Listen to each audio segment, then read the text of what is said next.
Fade in. I am Michelle with 2 L's. And I'm Natalie the Red. I liked that throwback. And we are Forcible by Entertainment.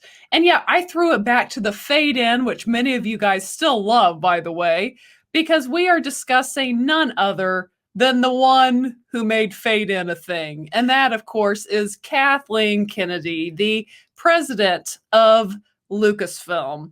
So there really hasn't been any news about her recently, but of course her contract is up at the end of October. So there's beginning to be some discussion around, will she fade in or will she fade out? And I want to give a shout out to Midnight's Edge, Tom and them over there, because they are the ones who brought this article to my attention. So shout out to Midnight's Edge. But we are going to be looking at a scooper, Mikey Sutton, who has been right on some things in the past. We're going to look at an article he just did with whoever his sources are. So again, we can't confirm what we're going to cover. We can't confirm or deny. Yeah, this is a rumor, but Mikey has been right on some things in the past. So let's take a look about what Mikey has to say about whether or not, again, Kathleen will fade in or fade out as being president of Lucasfilm. So let's look at this. So Mikey has that Disney. First of all, that picture, man. Oh, Kathleen. I like that picture. I like that laugh. I like that picture. She's kind of looking like a Sith Lord right there. She is. Yeah. That's all I'm going to say about that. We'll leave it there. But so he says right here that Disney will renew Kathleen Kennedy's contract as Lucasfilm president the end of October. And he goes on to say that sources indicate there were never any discussions to fire Kathleen Kennedy, despite rampant online speculation and rumors. And it just goes on. Let me end what it says, what his people were telling him, that Kathleen Kennedy won't be Lucasfilm's president at this point, or won't be Lucasfilm's president at this point only if she decides to retire. Disney strongly believes she will continue to guide Star Wars into greater heights. I mean, how much greater can they get? She will have the same power she always had. So that is what Scooper Mikey Sutton has to say. And again, take that with a grain of salt. A grain of salt for sure. So we'll discuss our thoughts on this just really quickly. For starters, you guys, I think at this point know the Gina Carano situation for me was the final straw of just like, she's got to go. And I hate to use this word, but because it's so overused, but is there a more quote unquote toxic president that there is? I mean, what good press does she get from fans at this point? Not a lot of good. No. But yeah, no. I mean, not the best. She is so disliked amongst Star Wars fans that she will only walk on stage if she comes with like Ewan McGregor arm in arm or someone that she knows that the crowd won't boo. I mean, it's pretty bad at that point if you think about it. That's tough. That's serious. That's a pretty rough situation. And of course, his article went on to say that the movies made a lot of money. And this isn't Mikey Sutton giving his opinion on it. It was just him relaying the info that he supposedly was told from a Lucasfilm, someone that works at Lucasfilm. And that, I get that. I hear people say that, but the bottom line, bottom line, it's a business. And the bottom line numbers wise is that the sequel trilogy started at $2 million with The Force Awakens and ends barely crossing over the billion mark with The Rise of Skywalker. Yeah, and you meant 2 billion a second. Yes, yeah, ago. 2 billion to 1 billion. 2 million if you're gonna say. Yeah. $2 million. To say it would be a failure would be an understatement.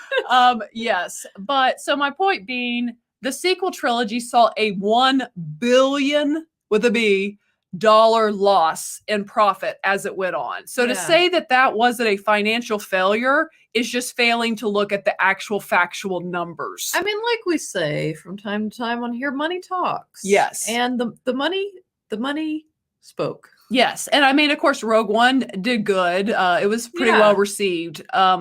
But Solo tanked after coming out after The Rise of Skywalker, despite how you may or may feel about the movie. Right. It came after, not The Rise of Skywalker, The Last Jedi, and it tanked.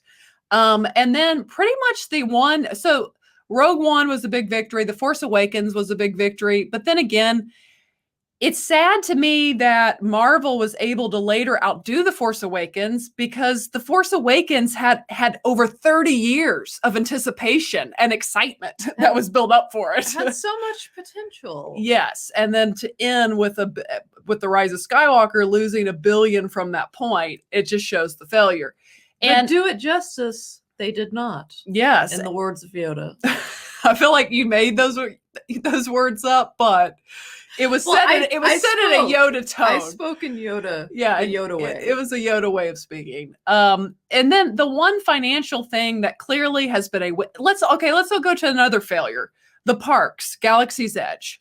It is rumored that Kathleen is the one who really pushed the sequel trilogy to be what is in the parks, which that to me was just an idiotic decision. And I think that's been proven at this point. Most people feel that way. Why would you not pick like Tatooine or Endor, pick things with the original trilogy? Because then you could put the Mandoverse within that and even add some sequel trilogy into that at some point. So she was a part of that decision. And then the one big shining star of what she did good in this time is getting Jon Favreau to do The Mandalorian. And The Mandalorian was an awesome success, and Jon Favreau has done an incredible job. But then Kathleen Kennedy in February pulled the rug out from Jon Favreau by not giving him any say in the firing of Gina Carano. And she took the one thing that had so much goodwill with all the fans, and she just like spit in all of our faces, basically. Well, I mean, all the fans except for the small woke fans, very loud minority. Yes, that they're not going to make $1 billion product is all we're saying on that.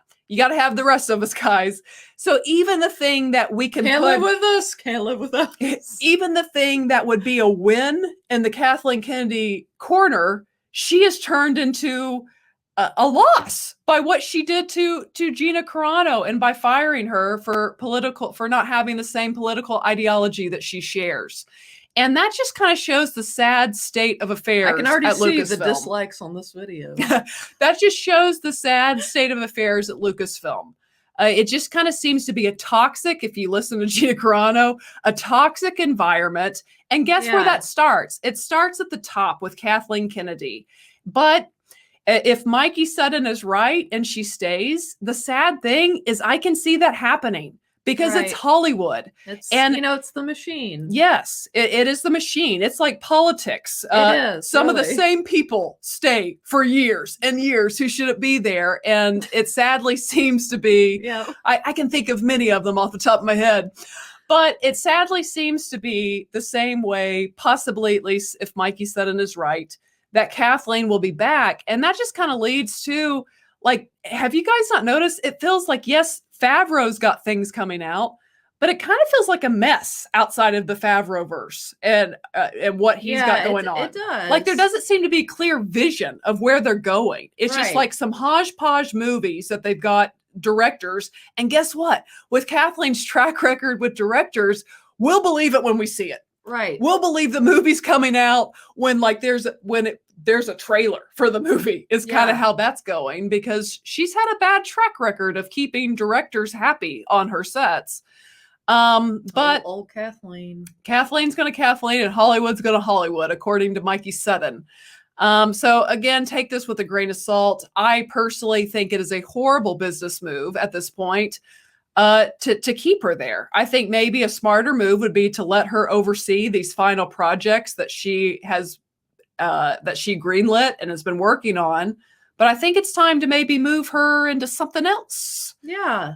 Because a transition. It would be nice to have a president of Lucasfilm that has clear-cut vision and direction and isn't trying to invoke their SJW politics into these movies, but just want Star Wars to be Star Wars. Yeah, to be pure and be what it is. That would be nice. And someone that, of course, has vision, which that doesn't seem to be Kathleen, other than her vision to put all her politics into Star Wars and everything that she wants in Star Wars. Let's do all the things that Kathleen wants to do.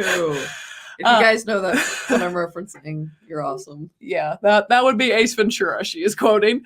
But we'll see. I just won't be surprised at all if Kathleen ends up being back for a few more years. Her name is on a lot of big movies, and she seems to have a lot of power in Hollywood. So we'll see. So as we draw closer, guys, this is kind of the first kind of piece that I've seen in a while about the situation. But as her contract ends in October, I would say we'll be seeing some more information. And last thing I want to say too, we haven't really heard any rumors of possible replacements, which may also point to Mikey Sutton being right in this regard. But I mean, maybe they're keeping that under wraps. I don't know. I'd say they'll keep her. Yeah. That's just kind of my gut feeling. Yeah, then we'll all be sad. But or a lot of us will be sad. But we'll see. I guess some on Twitter will be very happy. Yeah, I mean, whatever. But that's kind of it for today's video, guys. And if you have not yet, go ahead and hit the subscribe button. But as always, ladies and gentlemen, remember to be a force of light. All right, bye guys.